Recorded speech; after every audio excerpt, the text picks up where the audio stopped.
বন্ধুরা, উড়ান ধারাবাহিকের আজকের পর্বে দেখানো হয়েছে সৌরভ মহারাজকে বলে, পূজা বৌদির ওপর রাগ করেই তুই বিছানা পুড়িয়েছিস তাই না? মহারাজ বলে, তোদের পূজা বৌদির ওপরে না আমার রাগ অভিমান ভালোবাসা কোনো কিছুই নেই। সৌরভ বলে, ইস বললেই হলো, পূজা বৌদির ওপর রাগ করেই তুই এটা করেছিস, আর অন্য কারো ওপর রাগ করলে তো অন্য কিছু পোড়াতিস। আচ্ছা নিজের লালটু ওই ছেলেটা কেড়ে। মহারাজ বলে, লালটু? আরে ধ্যাত, আমার জীবনে একটাই লালটু। এই বলে মহারাজ তার লালটুকে হাতে নিয়ে গান বাজায় আর নাচ করতে থাকে। সৌরভকেও বলে, এই তুইও নাচ কর। সৌরভ বলে, এই রাখ তো, এইসব বাড়ির দলিল যে চুরি হয়ে গেল সে বিষয়ে কি ভাবলি? মহারাজ বলে, এই এবার আসল কথায় এসেছিস, তাই তো বলি পূজা বৌদির ফোন পেয়ে সব কাজ ফেলে ছুটে এলি। সৌরভ বলে, আমি সব কাজ ফেলে ছুটে আসিনি, কাজগুলো করেই এসেছি। এখন বলতো দলিলের ব্যাপারে তুই কি কিছু করবি ভাবলি? মহারাজ বলে, করার তো অনেক কিছুই আছে, কিন্তু তার আগে ফ্রডকে আমাদের হাতে পেতে হবে। ওই ফ্রডকে পাবো কোথায়? সৌরভ বলে, ওই ফ্রডকে ফোন করিসনি? মহারাজ বলে, ফোন বন্ধ আছে। আর ওর কাছের লোক বলতে তখনই ফ্রডের মায়ের কথা মহারাজের মনে পড়ে যায়। মহারাজ তখন শিবানীকে ফোন করে। শিবানী ভিডিও কল অন করতেই মহারাজ আর শিবানী একে অপরকে দেখে, আর প্রিয়াঙ্কা ফোনের ওপাশে মহারাজকে দেখে ভয় পেয়ে যায়। প্রিয়াঙ্কা ইশারা করে তার মাকে বারবার বলে ফোন কাটতে। শিবানী প্রিয়াঙ্কার কথা বুঝতে পারে না, বারবার প্রিয়াঙ্কাকে চোখের ইশারায় বলে, কি বলতে চাইছিস? এদিকে মহারাজ শিবানীর চোখের ইশারায় বুঝে গেছে তার পাশে নিশ্চয়ই কেউ আছে।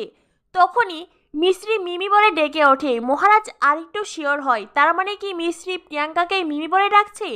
আর মহারাজ একেবারেই শিওর হয়ে যায় শিবানীর পাশে রাখা লাগেজ দেখে।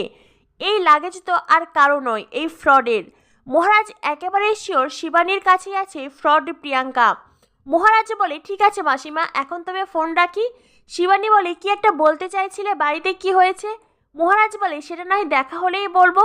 এই বলে মহারাজ ফোন রেখে দেয়। প্রিয়াঙ্কা হাঁপ ছেড়ে বাঁচে। সৌরভ বলে, তুই কি করতে চাইলি? আমি তো কিছুই বুঝলাম না। মহারাজ বলে, যা বোঝার আমি বুঝে গেছি, একেবারে হিসাব মিলে গেছে, বুঝলি তো? দুয়ে দুয়ে চার, চার দুকোনো আট, আট দুকোনো 16, 16 দুকোনো 32, সব একেবারে মিলে গেছে। সৌরভ বলে, এখন কি করবি? মহারাজ বলে, চল এখন আমাদের বের হতে হবে। এদিকে দেখা যায় পূজা তার বন্ধু আবিরকে নিয়ে রাস্তায় হাঁটছে। আবির বলে, পূজা আসতে, সাইকেলটা পড়ে যাবে। পূজা বলে, পড়বে না। কিন্তু আবির, আমি তোকে যেটা বললাম সেটা করবি তো? পূজা আবিরকে বলে, আবির তুই কি ভাবলি, আমার কেসটা নিবি? আবির বলে, কোন কেস? ডিভোর্সের কথা বলছিস? পূজা বলে, আরে ধ্যাত, তুই কি আমার শাশুড়ি মা হয়েছিস নাকি রে? সবসময় ডিভোর্স ডিভোর্স বলে হেদিয়ে মরছিস। আবির বলে, কি মুখের ভাষা রে পূজা তোর? পূজা বলে, আমি মিস্টার মাথাকর্মের কেসের ব্যাপারে বলছি।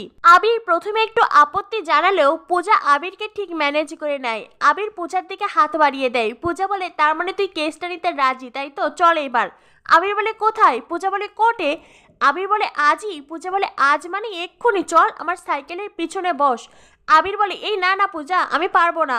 পূজা বলে, আরে আমি খুব ভালো সাইকেল চালাই, তোর কোনো চিন্তা নেই। আবির তো প্রথমে উঠতেই চায় না, পরে পূজা অনেক করে বলার পরে আবির আর পূজা একসঙ্গে সাইকেল করে চলে যায়। এরপরে কোর্টের খানিকটা দূরেই আবির আর পূজা হেঁটে যাচ্ছে। আর মহারাজ সৌরভ তখন বাইক নিয়ে আসতেই আবির পূজাকে কোর্ট চত্বরে দেখে মহারাজ সৌরভকে বলে, এই পূজা এখানে কি করছে বলতো? সৌরভ বলে, সেটাই তো বুঝতে পারছি না, সাথে ওই বন্ধুটিও আছে। মহারাজ বলে, চল তো দেখি। এদিকে সোম এত সময় আবির আর পূজাকে ফলো করছিল। মহারাজকে দেখে সোম মনে মনে ভাবে, তবে কি মহারাজ এই কেস রিওপেন করতে চায়? সোম আরো ঘাবড়ে যায়। সোমও তখন কোর্টে আসে।